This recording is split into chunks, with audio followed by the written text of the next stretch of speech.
மூன்று கட்சிகளின் ஒருமித்த செயற்பாடு மற்றும் இலங்கை தமிழரசு கட்சியின் இணைவு தொடர்பில் பாராளுமன்ற உறுப்பினர் செல்வம் அடைக்கலநாதன் கருத்து தெரிவித்தார். இந்த அரசியல் சாசனம் சம்பந்தமாக மட்டுமில்லை, தொடர்ச்சியாக நாங்கள் இந்த ஒற்றுமையான ஒரு செயல்பாட்டை செய்வதற்கான கலந்துரையாடலை நாங்கள் நடத்த இருக்கின்றோம்.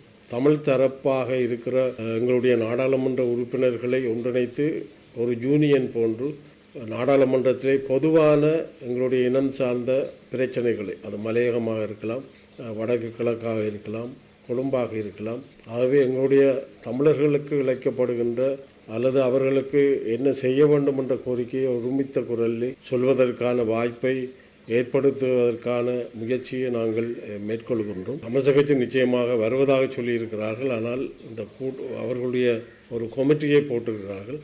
ஆகவே நாங்கள் எல்லோரும் இணைந்துதான் இந்த அரசியல் சாசனத்தை, அதாவது தமிழ் மக்களுடைய அபிலாஷைகளை உள்ளடக்கிய ஒரு தீர்வு திட்டத்தை எல்லாரும் சேர்ந்துதான் கையளிக்க வேண்டும் என்பது பிரதானமான சிந்தனையாக இருக்கிறது.